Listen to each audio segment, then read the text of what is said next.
Par le nom de Jésus-Christ, nous prions le Seigneur Dieu de grâce. Seigneur Dieu Tout-Puissant, Père de gloire, Éternel Dieu de ton grâce. esprit, ça se manifeste, Seigneur, Béni soit ton nom puissant, dans Jésus. ce lieu.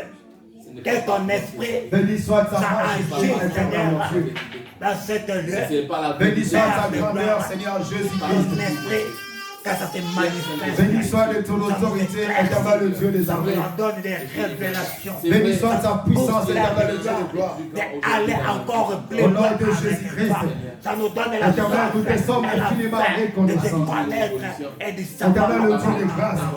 Parce que tu es le Dieu de grâce. Éternel Dieu des armées qui nous a aimés. C'est ta présence. Le dimanche dernier, Nos guides, on en avait parlé, c'est ta Seigneur. présence, Seigneur. Sois au milieu de nous. Nous sommes le fruit Encore de ton amour, éternel Dieu des armées. augmenter notre foi. Le fruit de ton amour, Seigneur Dieu de grâce. Éternel Dieu des armées. C'est pourquoi, Père, nous bénissons ton nom. Parce que tu es notre Dieu. Au nom de Jésus-Christ. Seigneur Dieu de grâce. Nous prions, éternel Dieu. Dans la profondeur, Éternel Dieu des armées. Que le Saint-Esprit à la hauteur de la gloire, de la louange, de ta majesté. Seigneur. Nous ne voulons pas t'adorer par nos mots, nous ne voulons pas t'adorer par nos sentiments, nous ne voulons pas t'adorer par nos faibles paroles, mais nous voulons que les mots que nous élevons vers toi soient des mots que le Saint-Esprit de Dieu met dans notre bouche, afin que nous t'élevons, toi, les mérites, Seigneur. Ce matin, laisse que l'Esprit de Dieu contrôle toutes les choses, dispose nos cœurs et dispose notre âme, afin de t'écouter au-delà de ce que nous sommes capables par nous-mêmes, Seigneur. Que le Saint-Esprit de Dieu contrôle ce lieu dans toutes les choses. Au nom de Jésus-Christ. Je vais demander au bien-aimé Jules de glorifier le Seigneur. Et recommander ces secondes parties entre les mains de Dieu. Nous écoutons la prière. Tendre Père, notre Seigneur et notre Dieu, nous bénissons encore ton Saint-Nom ce matin parce que tu nous fais le privilège de nous tenir dans ta présence. Dans ta présence. Père, venir auprès de toi, ce n'est pas un hasard. Et mieux vaut 1 heure passée dans ta présence que 1000 heures passées ailleurs. Ces moments que nous nous approchons de toi, nous sommes assurés que tu es le Dieu qui nous console. Même si on sait voir directement les choses que tu as accomplies dans notre vie, nous avons la foi et la certitude, Seigneur notre Dieu, que chaque fois que nous venons vers toi, tu es le Dieu qui nous transforme. Aussi bien qu'il est écrit dans ta parole, plus que nous restons dans ta présence, plus nous te contemplons, plus tu nous transformes, éternel notre Dieu, à l'image qui t'est due, Seigneur notre Père. Merci pour ces moments, merci pour tout ce que tu es en train de faire ce matin, Seigneur. Merci pour ta présence qui est déjà là, ô éternel Père de gloire. Merci pour ta consolation, cher Saint-Esprit. Père, maintenant nous voulons t'écouter. Seigneur, il n'y a rien qui existe sans ta parole. C'est ta parole qui est la vie. Nous existons par ta parole. Nous sommes les fruits de ta parole. Ce matin, nous voulons encore écouter ta parole, afin que cette parole puisse nous vivifier, afin que cette parole puisse encore nous faire grandir, éternel Père de gloire, qu'elle puisse encore nous fortifier, éternel Père de gloire, dans notre chemin de la foi. Nous voulons que cette parole soit une lumière à nos pieds, afin de comprendre, éternel Père de gloire, ce qu'elle voit encore marcher, afin de voir où est-ce qu'on voit, Seigneur. Nous ne voulons pas marcher comme les communs des mortels dans ce monde, qui marchent dans les ténèbres et qui ne savent pas où ils vont. Mais nous sommes les enfants de Dieu. Ta parole reste l'unique lumière qui nous permet de comprendre où tu nous amènes, éternel Père de gloire. Laisse que cette lumière, éternel notre Dieu, puisse être donnée. Oui, l'homme qui va nous parler, ce n'est qu'un lumière. Mais nous voulons, Seigneur, que tu puisses mettre ta parole dans ta bouche, comme tu mets la parole dans ta bouche de tes serviteurs. Dans le passé, tu es capable de nous parler ce matin, Seigneur. Que nos cœurs soient disposés, afin de saisir cette parole. Oui, que cette parole puisse encore nous fortifier. Là où nous étions faibles, que nous puissions devenir forts. Là où nous étions découragés, que nous puissions reprendre la force. Là où nous étions désespérés, que nous puissions encore reprendre l'espoir. Parce que dans ta parole, éternel Père de gloire, nous puissions toutes les choses, Seigneur. Merci parce que ce matin, tu es celui qui va nous faire du bien. Au nom de Jésus, nous te prions. Merci Seigneur Jésus-Christ. Merci Seigneur Jésus-Christ. Amen. Amen. Est-ce qu'on peut acclamer le Seigneur Dieu?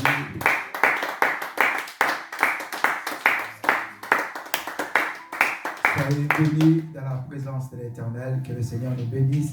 Amen. Shalom. Regarde ton voisin. Dis-lui, soyez bénis. Que Dieu soit glorifié. Merci. Soyez bénis, vous qui nous suivez au moyen des réseaux sociaux. Que le Seigneur vous bénisse. Aussi, nous sommes dans la présence de l'Éternel Dieu à l'église Mission Bethesda, dimanche 11 juillet 2021. Que le Seigneur vous bénisse abondamment. Amen. Asseyons de la présence de l'Éternel Dieu. Nous bénissons le Seigneur pour cette grâce qu'il nous a accordée. S'il vous plaît. Nous sommes en deuxième partie de notre grand thème que nous sommes en train d'aborder depuis un moment. Deuxième partie de notre sujet que nous sommes en train d'aborder sur l'assurance du salut. L'assurance du salut. Dieu nous avait fait grâce le dimanche dernier. On avait commencé à toucher ce qui concerne le salut. On avait parlé de notre place dans la vie chrétienne et on en avait explicité aussi le rôle du salut dans notre quotidien. C'est le salut qui amène le changement dans notre vie. C'est le salut qui nous pousse à se décider d'abandonner certaines des choses. C'est le salut qui nous impose aussi à tout quitter. C'est le salut qui nous impose aussi à faire et à prendre des décisions qui sont parfois aussi radicales. C'est le salut qui nous impose parfois aussi à avoir un changement très radical. Un vrai salut, comme on l'avait dit le dimanche dernier, lorsqu'il vient dans notre vie, il nous impose un changement radical dans notre quotidien. Et ce changement, dans les langages spirituels, c'est ce que nous appelons la renaissance. Ce n'est pas une personne comme Nicodème avait posé la question à Jésus-Christ de lui renaître de nouveau encore. Non, ce n'est pas de renaître dans le ventre de sa mère encore de nouveau, mais c'est de renaître d'une vie spirituelle. Quelqu'un me dit Amen. Amen. Par la grâce de l'Éternel Dieu, aujourd'hui, comme prévu, on va toucher maintenant le point qui concerne l'assurance. Et si Dieu fait grâce, notre dimanche, nous allons encore le remarier ensemble. Mais je pense que toi qui étais déjà, et toi qui avais suivi la première intervention, lorsqu'on avait parlé sur le salut, la deuxième intervention que nous voulons aborder de tout ce qui concerne l'assurance, je pense que tu vas déjà comprendre comment marier ces deux points que nous sommes en train de parler sur l'assurance du salut. Pourquoi nous abordons ce thème? C'est parce que nous avons connu et nous avons constaté beaucoup de naufrages dans nos vies chrétiennes. Parce que nous vivons aussi dans une nation au jour d'aujourd'hui qui a plein de tentations, qui a plein d'épreuves. Et je vais rassurer quelqu'un, ce n'est pas toi qui es la première à le voir, cette tentation. Ça veut dire que ça a été, même ceux qui nous ont précédés ont vécu aussi des tentations dans leur génération. Amen. Amen. Christ a dit, ceux qui veulent vivre pieusement la parole de l'Éternel seront sévèrement persécutés. Et la persécution a plusieurs phases dans notre quotidien. Il y a des phases parfois qui peuvent être de la tentation corporelle, la tentation vis-à-vis des collègues de travail, tentation vis-à-vis des familles, tentation vis-à-vis de je ne sais pas comment. Donc des tentations peuvent venir de plusieurs sortes dans notre quotidien. C'est pourquoi ceux qui connaissent vraiment leur place dans le salut ou dans le royaume de l'Éternel, le Dieu des armées, n'abandonnent jamais. Amen. Alléluia. Parce qu'ils savent que Dieu était racheté par un Dieu tout-puissant. C'est pourquoi ce matin, je verrai que nous puissions commencer à aborder à cette verset biblique, Romains 8, verset 38. C'est le premier que nous allons aborder à travers la parole de l'Éternel Dieu. Nous avons lu brièvement le dimanche dernier.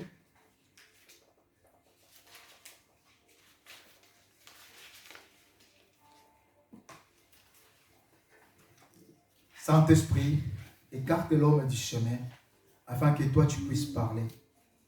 Inspire-nous, enseigne-nous, parce que la Bible dit, tu es le Dieu fidèle au milieu de ton peuple. Seigneur, ouvre mes compétences au-delà de ce que je puis travailler de moi-même afin que nous puissions donner quelque chose qui va rendre nos cœurs sensibles à comprendre ta pensée divine. Au nom de Jésus, nous proclamons ton atmosphère. Que ton nom soit glorifié, que nous t'avons ainsi prié. Amen. Amen. La Bible dit ceci, Romains 8, verset 37. Je lis au nom de l'Éternel. Amen.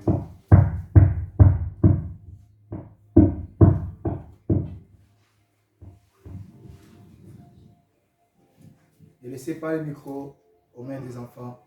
Ce n'est pas des jouets, je leur ai dit. La Bible dit ceci. Mais dans toutes choses, car, 38, car j'ai l'assurance que ni la mort, ni la vie, ni la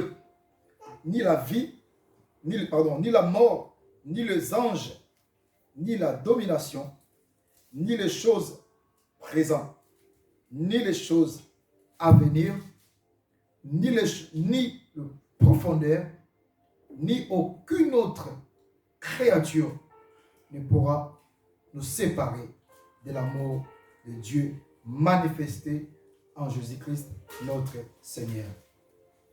Parole de l'Éternel. Amen. Asseyons-nous. J'aime beaucoup cette déclaration. Ce matin, nous allons partager 3 points. Le premier point, nous allons parler sur l'assurance du salut. Le deuxième point, nous allons parler sur la confiance de l'assurance.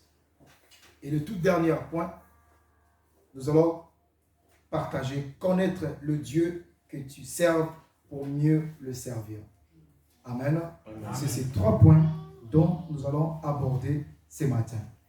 Là où nous venons de faire la lecture, l'apôtre Paul est en train de faire une très belle déclaration en disant, premièrement, que j'ai l'assurance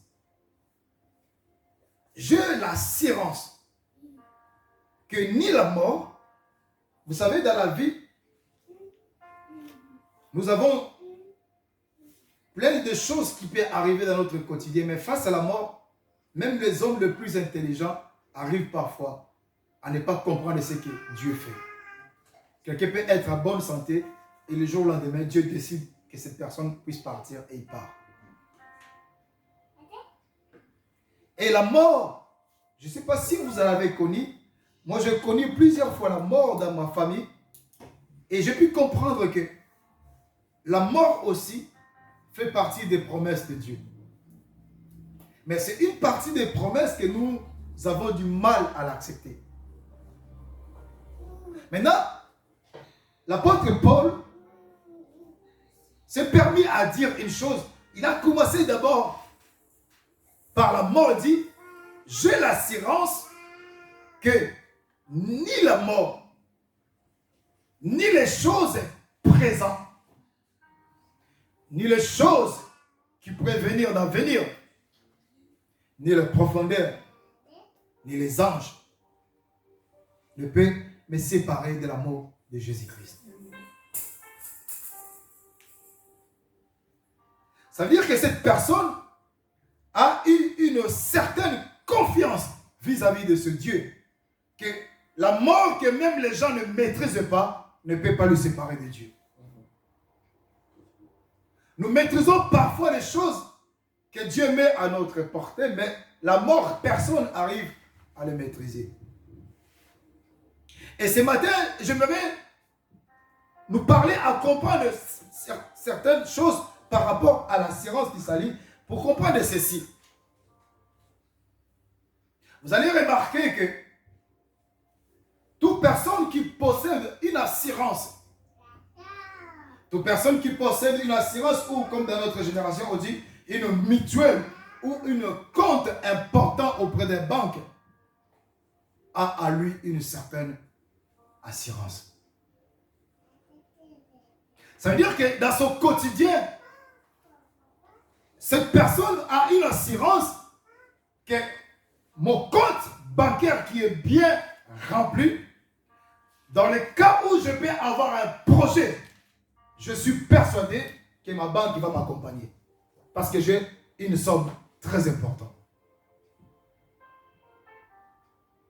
Et une personne qui a une bonne mutuelle n'a pas peur d'avoir une maladie. Parce qu'il sait que mon mutuelle va couvrir tous les frais.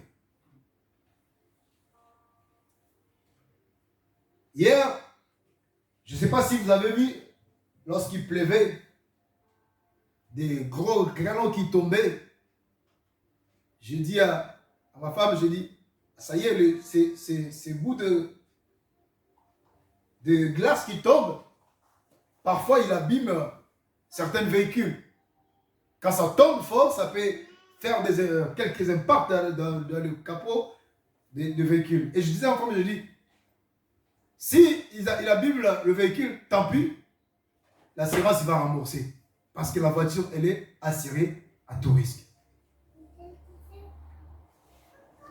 Je puis rester dans la sérénité et voir même dans une certaine confiance en me disant qu'il casse. L'assurance va rembourser.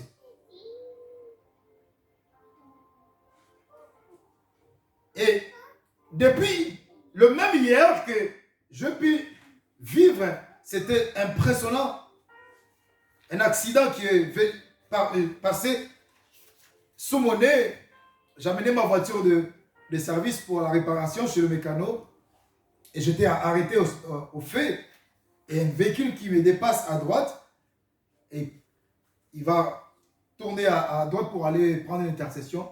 Et j'étais là, j'attends une grande bruit. Paf!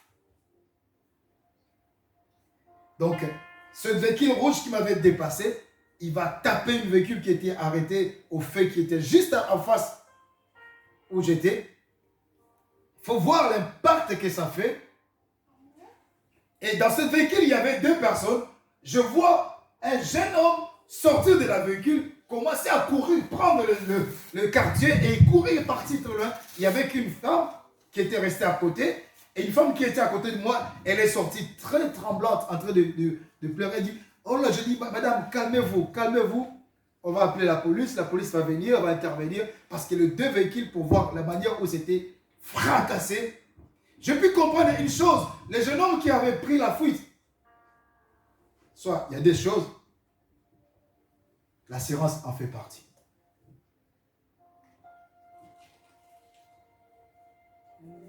Alléluia.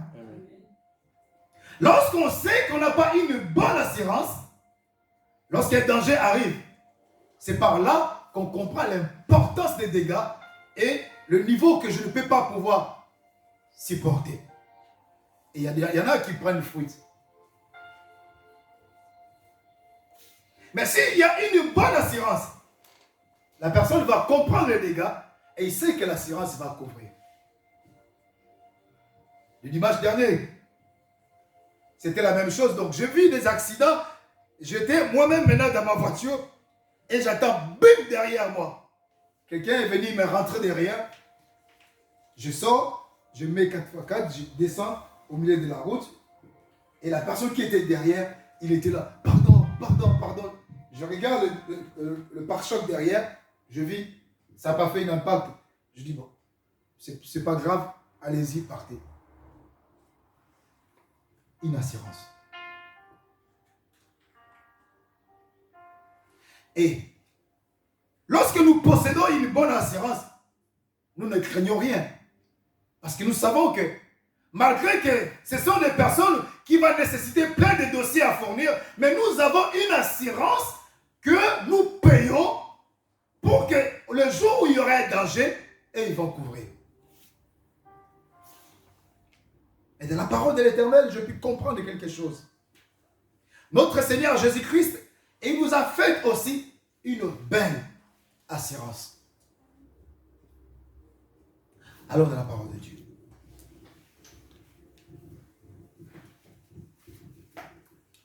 J'essaie d'aller doucement.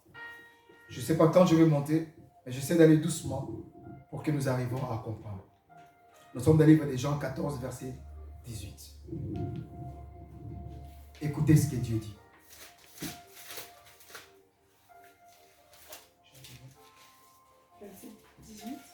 Jean 14.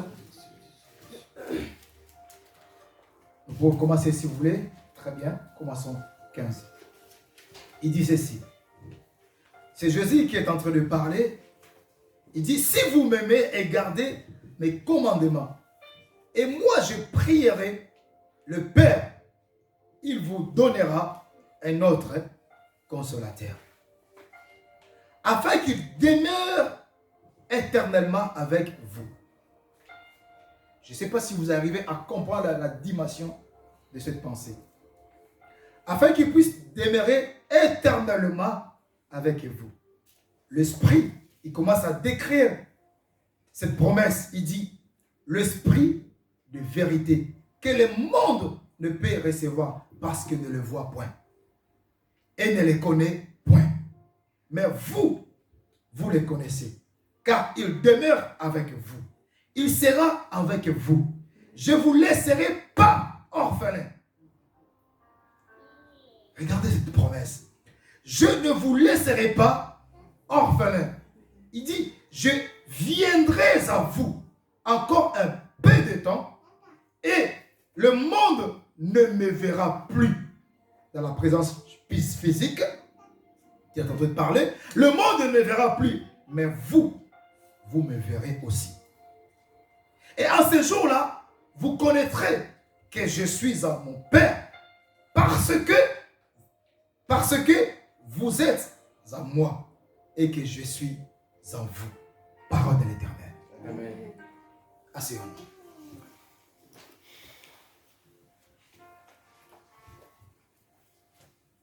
Une assurance faite de manière solennelle.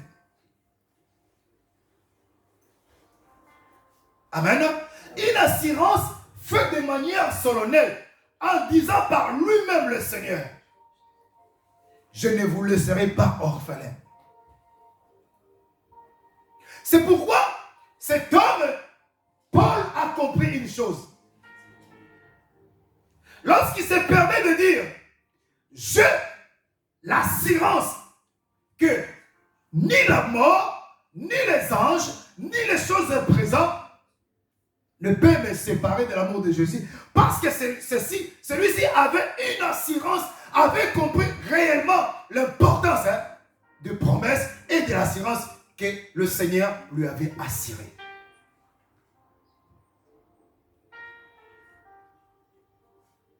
Alléluia. Amen. Il avait compris l'importance de l'assurance que le Père lui avait faite. Et je vais rappeler à quelqu'un ce matin, c'est que Jésus dit, il l'accomplit toujours. Amen. Jésus n'est pas un pasteur. Jésus n'est pas un évangéliste. Jésus n'est pas un prophète. Jésus n'est pas un diacre. Jésus, ce qu'il dit, il accomplit toujours.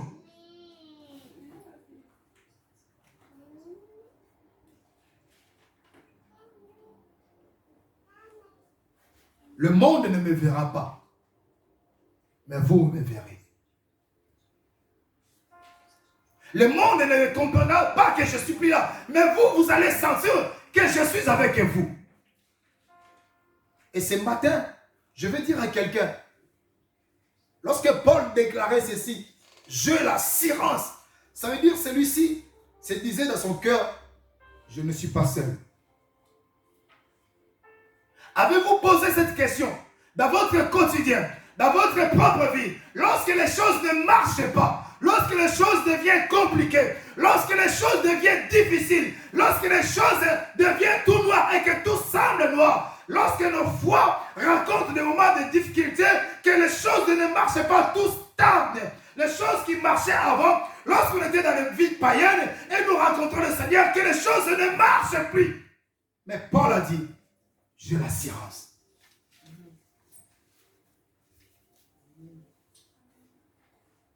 Je préfère appeler aujourd'hui cet Saint-Esprit que Jésus-Christ a promis, pas comme le consolateur, mais comme l'accompagnateur. Je ne sais pas si vous avez déjà eu des accompagnateurs dans la vie. Ceux qui ont pu avoir ceux qui ont pu passer au foyer, etc. ils ont pu comprendre peut-être l'importance des mots l'accompagnateur, ou peut-être ceux qui sont dans les entreprises, commencent l'entreprise, parfois nous avons des accompagnateurs, des banques, des finances, qui nous aident à modérer notre vie financière, comment nous allons le gérer. Les accompagnateurs, c'est ceux qui aident la personne pour pouvoir faire mieux.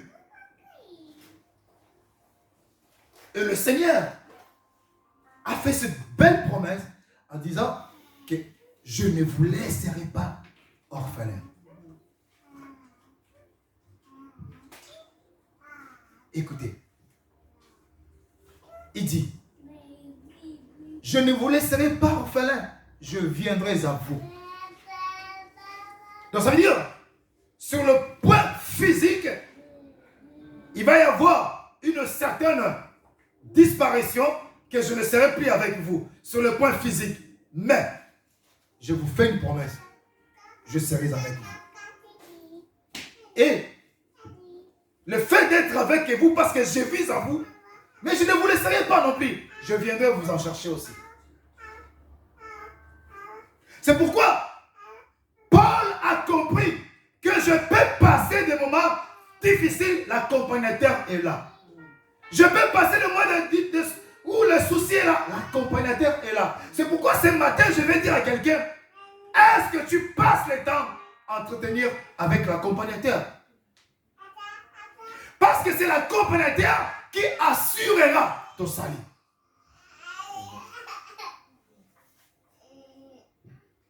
Nos vies se retrouvent parfois dans des difficultés lorsque nous sentons que nous sommes seuls. Lorsque nous nous sentons qu'il n'y a personne qui peut nous accompagner. Mais Jésus, ce qu'il dit, il accomplit toujours. Amen. Amen. Faites confiance à ce Dieu. Et il t'accompagnera. Je vis beaucoup de bien-aimés à qui nous avons commencé à servir le Seigneur ensemble. J'ai entendu le bien-aimé à qui nous avons commencé très jeunes à servir le Seigneur. Et beaucoup aussi en Europe que je vois qui servaient le Seigneur et qui étaient très fervents, dévoués à Dieu. Et lorsque arrive une promotion quelconque au travail, il n'y a plus Dieu. Lorsqu'il arrive une certaine déception, il n'y a plus Dieu. Lorsqu'il arrive une certaine difficulté, il n'y a plus Dieu. Mais je me pose la question. Qu'est-ce qui fait réellement la vie des champions dans son quotidien? N'est-ce pas, c'est les épreuves, les difficultés, les challenges qu'il raconte tout le temps. Un philosophe intelligent a dit, une vie sans ambition, c'est une vie sans saveur. Si ta vie ne raconte pas de épreuves, c'est une vie qui n'a pas de saveur. Cet homme que nous prêchons ce matin, qui s'appelle Jésus, a rencontré aussi des challenges dans son quotidien. Pourquoi est-ce que moi je refuserais lorsque les challenges arrivent dans mon quotidien? Mais une chose que je mettrai dans mon cœur à comprendre, d'assimiler sa parole afin de comprendre l'importance de l'accompagnateur qui est avec moi. Le Saint-Esprit. Lorsque nous oublions sa présence, lorsque nous laissons le Saint-Esprit en dehors de nos vies, c'est par là que le salut devient difficile. C'est par là que les difficultés de nos quotidiens montent fort, comme les montagnes. Mais lorsque nous comprenons sa présence, il est l'ami fidèle, comme Jésus a promis. Jésus ne peut jamais mentir. Jésus ne peut jamais mentir. Jésus ne peut jamais mentir. Et je te rassure ce matin, Jésus ne peut jamais te mentir. Amen. Si Jésus t'a promis le Saint-Esprit, c'est parce qu'il sait que dans les moments difficiles qui arriveront dans ton quotidien, tu en as besoin d'aller se confier à un ami fidèle.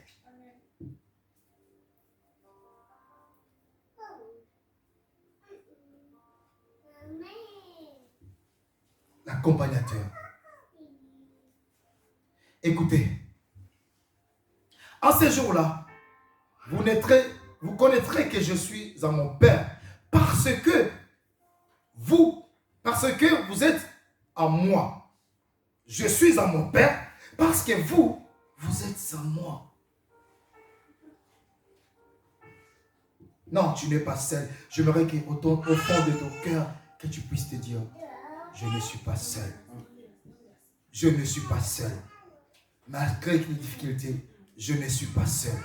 Malgré les échecs, je ne suis pas seul. Malgré la réussite, je ne suis pas seul. C'est pourquoi Paul est resté parfois au point où il veut dire la nudité, les épreuves. Je ne suis pas seul. Rien ne peut me séparer de l'amour de Jésus-Christ. Ce n'est pas parce que je rencontre une femme qui me dit, toi avec ton Jésus, si tu n'aimes pas mon Jésus, moi aussi je ne peux pas t'aimer. Sans mon Jésus, il n'y a pas d'amour. Au travail, à toi, tu nous agaces avec ton Jésus. Sans mon Jésus, il n'y a pas de travail. J'ai un client que je travaille avec lui, ça va faire déjà au moins 4 mois, 5 mois maman. 5 mois que je travaille avec ces clients. À chaque fois qu'il me propose des horaires parfois qui ne marchent pas avec mes horaires, ça veut dire que parfois les samedis, parfois les dimanches, je lui dis, sans mon Jésus, je ne peux pas travailler. D'abord mon Jésus, après le travail. Et parfois, l'ennemi est tellement malin, il vient, il te propose au-delà de ce qu'il te paye. Mais sans mon Jésus, il n'y a pas de travail. Deuxième point.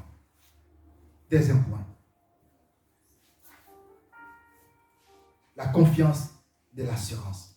Deuxième point. Lisons la parole de Dieu. Actes des apôtres 4.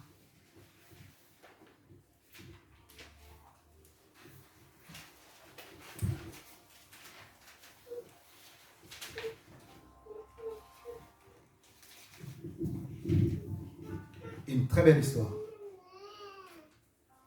Actes des apôtres 4 à partir du premier verset.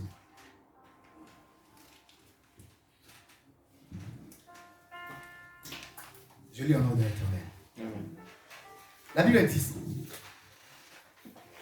tandis que Pierre et Jean parlaient au peuple servant le sacrificateur, le commandant du temple et les Sadducéens, mécontents de ce qu'ils enseignaient le peuple, et annoncèrent à la personne de Jésus la résurrection des morts, ils mirent la main sur eux et ils le jetèrent en prison jusqu'au lendemain.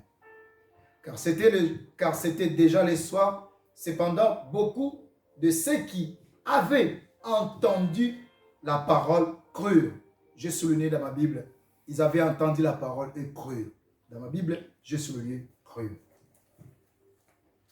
Et le nombre des hommes s'éleva à environ 5000, sans compter les femmes et les enfants. 5000. Verset 5. Le lendemain, le chef du peuple, les anciens et les scribes s'assemblèrent à Jérusalem avec Anne, le souverain sacrificateur, Caïphe, Jean, Alexandre et tous ceux qui étaient de la race des principaux sacrificateurs. Ils furent placés au milieu de Pierre et Jean et leur demandèrent par quel pouvoir ou au nom de qui avez-vous fait cela? Alors, Pierre, rempli du Saint-Esprit, leur dit, chef des peuples et anciens d'Israël, puisque nous sommes interrogés aujourd'hui sur un bienfait accordé à un homme malade, afin que nous disions comment il a été guéri, sachez-le, tout et que tout le peuple d'Israël, sachez-le, c'est par le nom de Jésus-Christ de Nazareth que vous avez crucifié et que Dieu l'a ressuscité de mort. C'est par lui que cet homme se présente en pleine santé devant vous. Non. Quelle merveilleuse histoire. Cet homme se présente devant vous en pleine santé.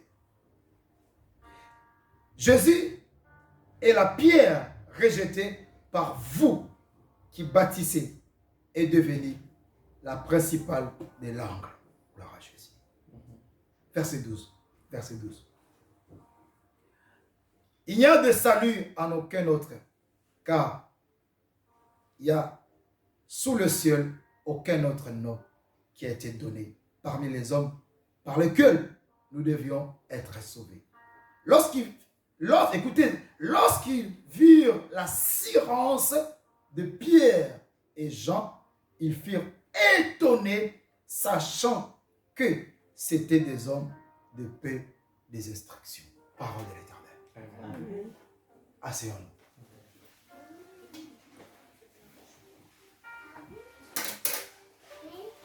La confiance de l'assurance. La confiance de l'assurance. Je vais dire à quelqu'un, vous savez, lorsque on sait qu'on a une importance auprès des banques quelconques, aujourd'hui, tiens, on va parler d'eux. Nous avons parfois certaines assurances qui se créent automatiquement à nous.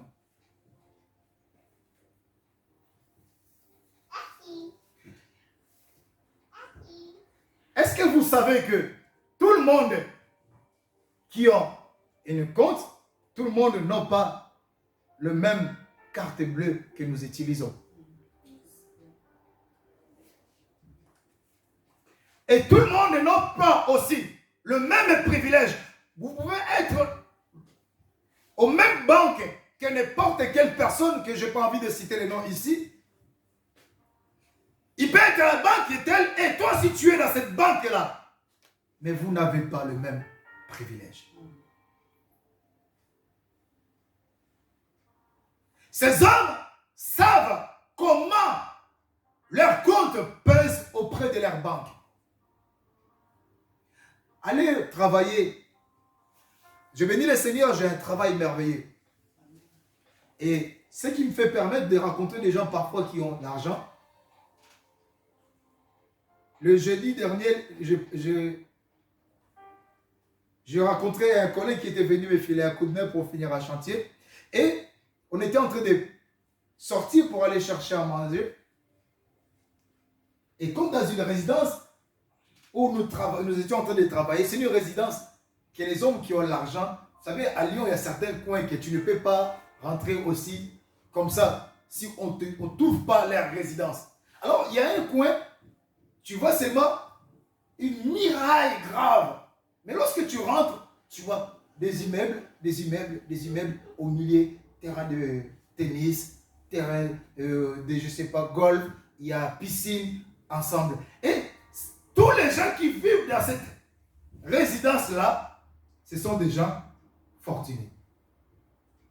Et c'est par là que je vois parfois certains caractères, comportements des gens qui ont l'argent, comment ils se comportent. Et parfois, et lorsque nous étions en train de chercher, partir pour aller chercher à manger, même dans la cour, il faut mettre un masque. Le masque est à l'extérieur, personne ne le met, mais à la cour de la résidence, portez le masque.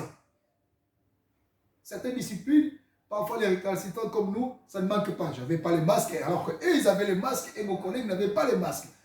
On arrivait une vieille dame et l'autre qui nous suivait, ils étaient devant nous. Bonjour madame. Comme s'ils n'avaient rien entendu. Et je dis à mon collègue, tu sais, les gens qui ont l'argent réagissent parfois comme ça. Il m'a dit, c'est vrai, c'est parce que ces gens-là se croient un peu supérieurs avec leur fortune. Leur compte bancaire les a donné une certaine assurance, une certaine confiance que je suis une personne importante. Une compte bancaire sans Jésus-Christ ne représente rien. Tu peux tout avoir, mais s'il n'y a pas Jésus, tu n'es que rien.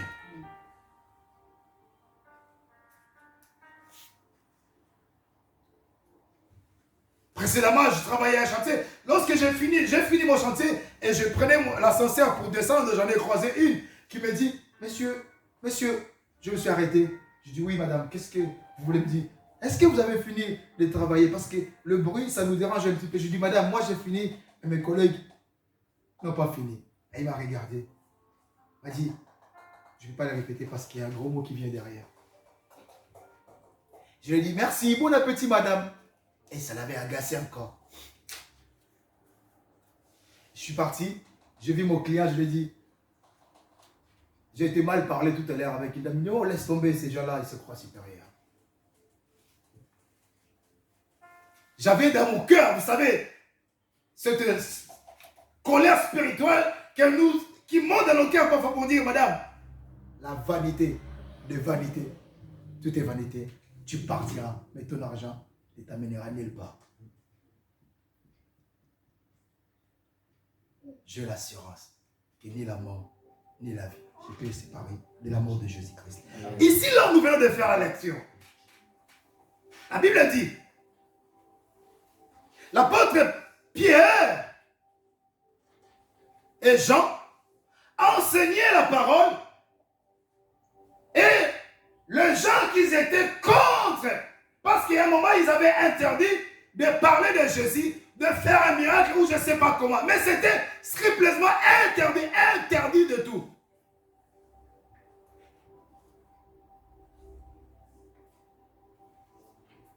On vient mettre la main sur eux. Tous les sacrificateurs se réunissent. Qui t'a dit d'enseigner? De quel droit que tu enseignes? Parfois, moi, j'attends les gens me dire, je suis fatigué, pasteur. Je suis fatigué, j'en ai fait tellement. Et servir Dieu, je suis fatigué. J'ai entendu un frère qui est parti de la foi chrétienne pour dire, nous avons suivi Jésus et Jésus nous a donné quoi?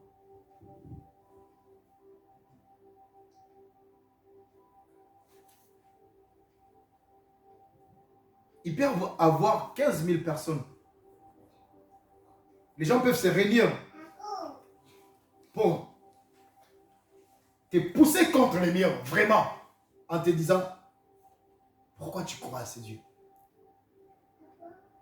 De quel droit que tu vas parler de ce Dieu? Et ceux qui n'ont pas l'assurance, très souvent, c'est ceux qui abandonnent.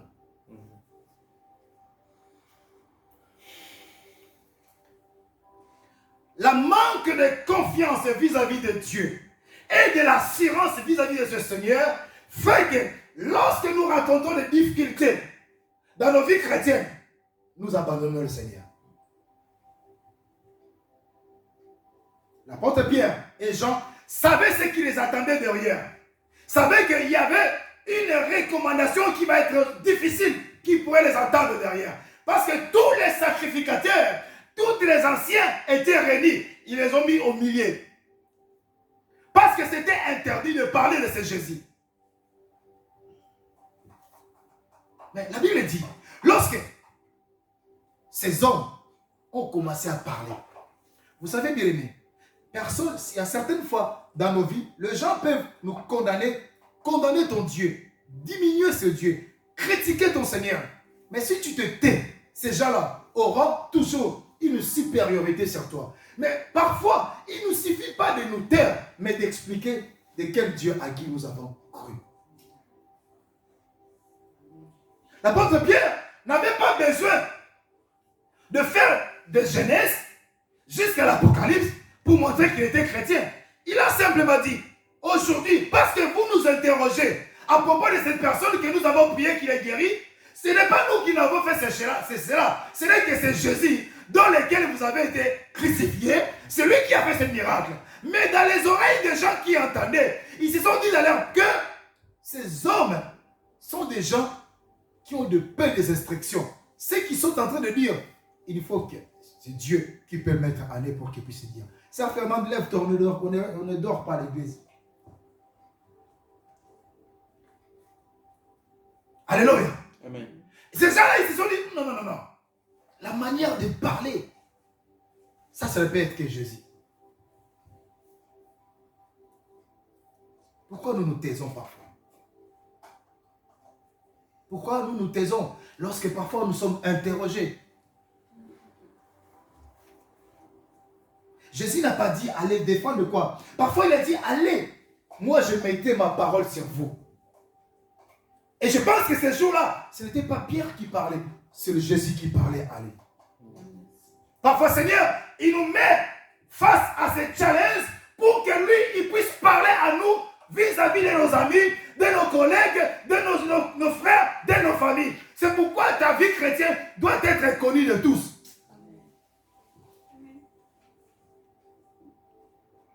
Lorsqu'ils ont parlé, ces gens-là, ils ont cru. À quoi nous allons les condamner? Si vous suivez ce discours jusqu'à la fin, l'apôtre Pierre se permettra de dire, lui qui avait peur de la jeune femme qui lui posait des questions, il a régné Jésus. Mais là, c'était devant les souverains sacrificateurs qui se permet de dire, après avoir dit ces choses, maintenant vous voulez quoi?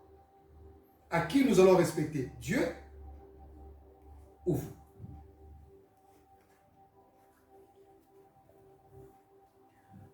Nous avons une assurance. Et cette confiance vient lorsque nous comprenons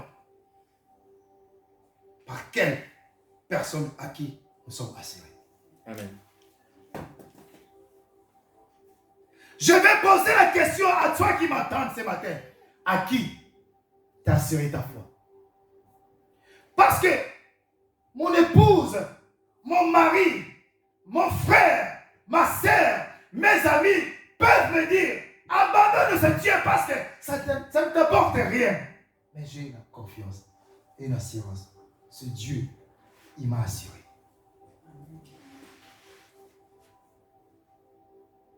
Je suis assuré avec ce Dieu. Bien-aimé, je prie le Seigneur que ce thème que nous sommes en train d'aborder puisse créer une confiance, puisse créer une assurance dans ta vie chrétienne. Parce que nous vivons dans un monde où les tentations ne se limiteront pas aujourd'hui. Elle viendra encore. Et la Bible dit, elle deviendra de plus en plus forte.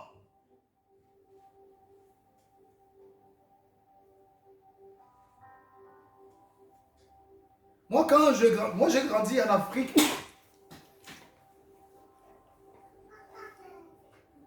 C'était difficile dans ma jeunesse de voir les gens parfois se promener et s'habiller de manière très vulgaire, qu'on va dire à la limite nu. Et quand je suis en Europe, j'ai vu une chose, la nudité, elle ne ressemble plus à rien. Rien du tout. La nudité ressemble à rien. Comme si on regarde un pub de crème chocolat. Comme on nous parle parfois de nudité. Et je plains pour nos enfants. Je me dis, parfois, Dieu a fait bien de nous racheter pour devenir ses enfants et ses serviteurs. Pour que nous, demain, nous puissions instruire nos enfants aussi à comprendre l'importance et certaines valeurs vis-à-vis de Dieu. La nudité ressemble à rien. Certaines choses qui se faisaient en catimini, on l'a sorti de la catimini, on l'a amené dans le public.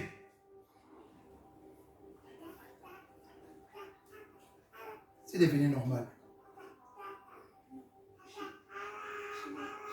Bien aimé, le jour où j'étais, le week-end dernier où j'étais chez la famille où il y avait le deuil, je voyais la télé. Et je bénis le Seigneur parce que je regardais la télé là de loin. Il ne s'est rien passé, mais je vous promets, je suis en train de parler de Dieu ce matin. Une fois, je suis parti à la maison de deuil. Ils avaient mis la télé et les gens parlaient. La télé continuait à tourner. Et à un moment, un film que les gens regardaient, et il y a eu une scène un peu très embarrassante.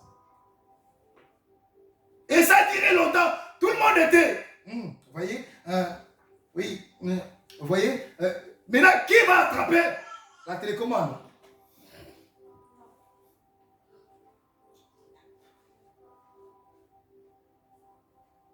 C'est très rare de voir une petite télé chez les Congolais. Toujours nous avons des télés comme ça. Et quand la scène était aussi comme ça.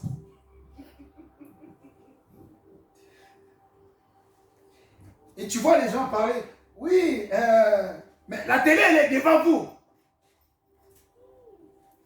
C'était pas, moi de ma génération, le scène comme ça s'est passé souvent à minuit, 1h, où les enfants dorment. Et c'était pas à minuit, 1h. Tout le monde embarrassé. Cherche télécommande. Nous l'avons regardé jusqu'à la fin. Moi je dis, non, vous l'avez mis pour que je regarde. J'étais là, je regardais. Je regardais.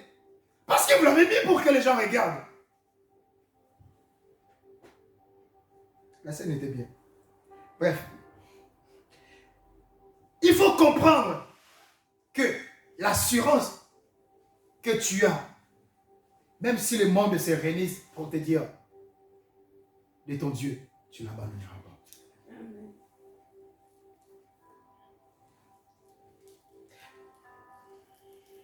La Bible dit ceci. De Pierre 1, verset 21. C'est poussé par l'Esprit que les hommes ont parlé de la part de Dieu. Il faut savoir une chose. Lorsque le Saint-Esprit est entré dans ta vie et que tu lui as donné une place importante dans ton quotidien, parfois ce ne serait plus toi qui vas parler. Face à certains challenges, il te donnera la sagesse. Parce que c'est ton ami. Il ne te laissera pas tomber. Quel est ce genre d'ami qui te laisse tomber quand on te met face à un défi? Ce n'est pas un ami. Un bon ami, lorsqu'un défi vient, il dit, là, je vais sauver mon ami. C'est pourquoi l'apôtre Pierre a compris pour dire, c'est poussé par lui que je puis parler. Troisième point.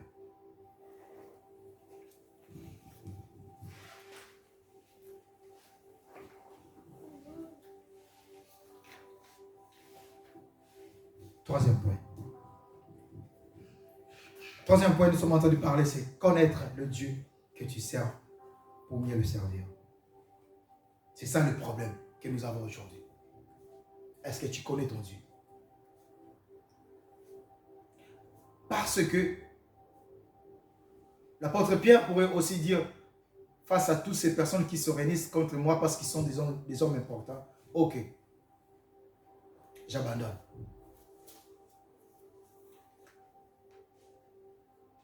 J'en ai entendu beaucoup des hommes. Après, je ne dis pas que je suis parfait ou spécial. Je prie que le Seigneur m'aide, que je ne puisse pas abandonner. Parce que j'en ai vu des pasteurs, des hommes qui servaient le Seigneur. Au bout d'un moment, ils ont abandonné de servir. Par quelle raison? Je n'en sais rien. Mais je prie le Seigneur parce que je suis encore très jeune, à mes 43 ans, de me dire de continuer. Caleb disait, j'ai la vigueur, j'ai la force. Il avait 73 ans.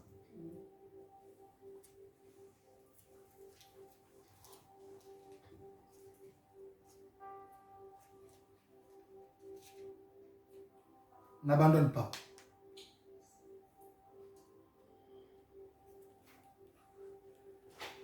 Ce qui arrive très souvent, que les gens abandonnent, c'est parce que ces personnes ne connaissent ni les dieux qui servent, ni la grandeur de ces dieux, ni de la suprématie de ces dieux, ni de l'autorité de ces dieux, ni la généalogie ou l'existence parfaite de leur Dieu. C'est pourquoi ils abandonnent.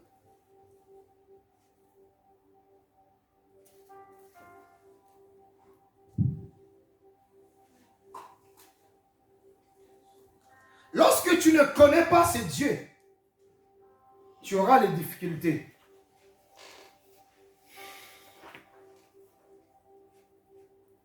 Si tu es assuré à une banque, tu ne connais pas parfois certaines assurances. Moi, souvent, c'est ça aussi, ça nous est arrivé. J'ai entendu beaucoup de nos amis qui ont eu ce genre de problème. Je pense que ça arrive dans le quotidien de perdre le clé de l'appartement ou de faire claquer la porte et la clé à l'intérieur. Je ne sais pas si ça vous est déjà arrivé. Eh bien, lorsque on a un compte bancaire, ce que beaucoup ne savent pas, presque tous les comptes bancaires ont une assurance. Et l'assurance des clés que tu peux appeler un serrurier pour venir ouvrir la porte, ta carte bancaire rembourse automatiquement le frais que tu payes par rapport à ces serruriers. Très souvent, lorsque on ne sait pas à quoi est-ce qu'on est assuré, on a peur de certains problèmes qui arrivent dans nos quotidiens. Parce qu'on ne sait pas à quoi est-ce que nous sommes assurés. Mais lorsqu'on comprend l'importance et à quoi est-ce qu'on est assuré, c'est là la confiance vient. Vous allez me poser la question, Pierre, devant une femme, a eu peur de dire qu'il est vraiment le disciple de Jésus. Mais devant les hommes importants, a témoigné, oui, je suis le disciple de Jésus. C'est Jésus que vous avez crucifié, qu'il a fait des miracles. Pourquoi? C'est parce qu'il y a des nuances qui sont là-dedans.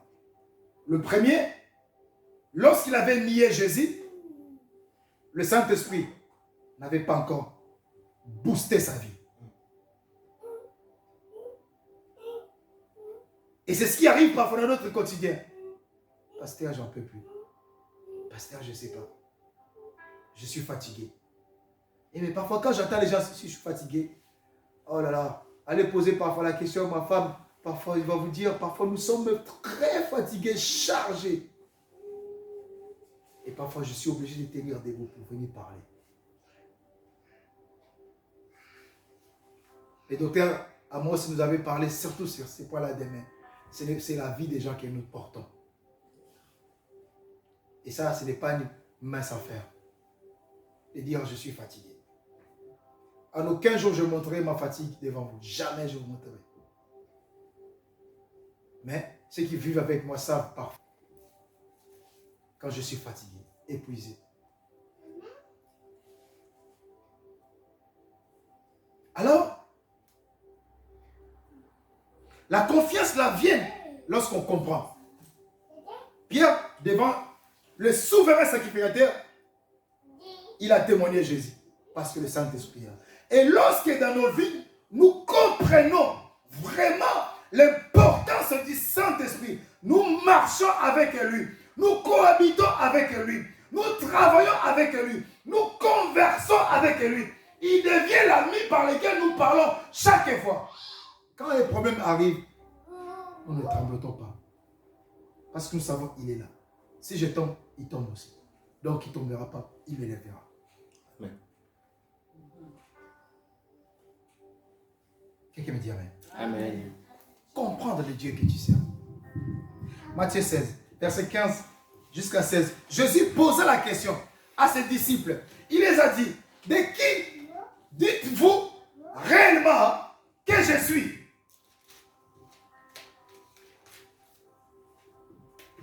De qui?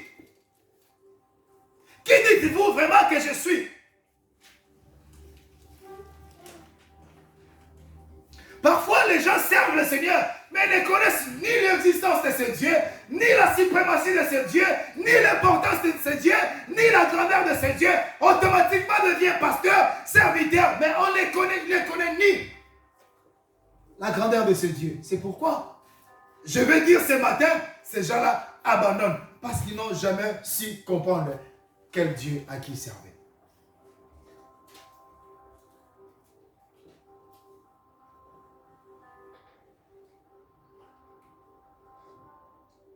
J'ai un frère que j'écoute beaucoup. J'aime beaucoup ses cantiques. Bon, avant, je ne vais pas vous dire, et je vais le dire, non, c'est le frère Mobiaya. Il y a un cantique qui chante très souvent.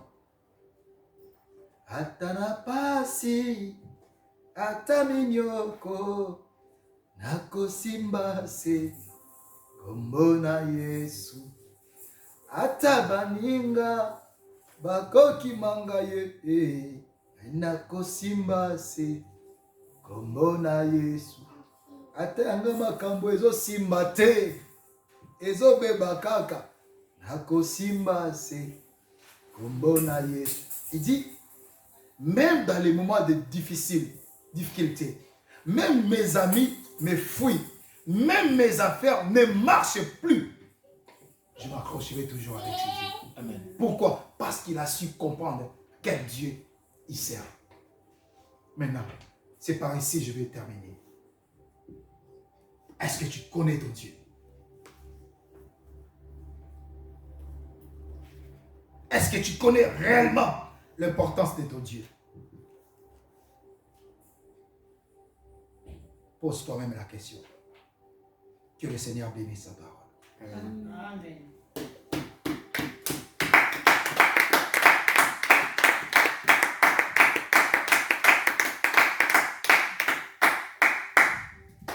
Inclinons nos têtes, prions le Seigneur Dieu pour ces messages que nous avons entendus.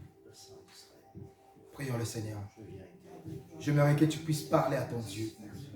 Prie le Seigneur Dieu, ton Dieu. Prie ton Dieu ce matin pour ces messages de ce matin au nom de Jésus. Nous prions le Seigneur Dieu des grâces.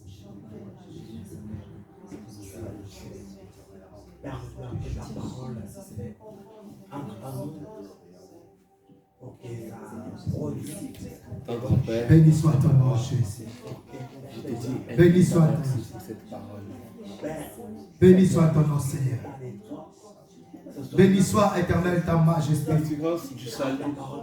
Éternel, Dieu des grâces, pour ces bienfaits que tu nous as fait. Même si nous vivons, Pierre n'a pas régné devant le souverain sacrificateur parce que le Saint-Esprit était dans son quotidien. Il ne t'a pas régné. Il t'a témoigné devant tout le monde que c'est Jésus-Christ. Et Seigneur, le Dieu à qui j'ai assuré ma foi. Il est derrière ses promesses. C'est un Dieu qui dit et la chose arrive. C'est un Dieu qui ne ment jamais.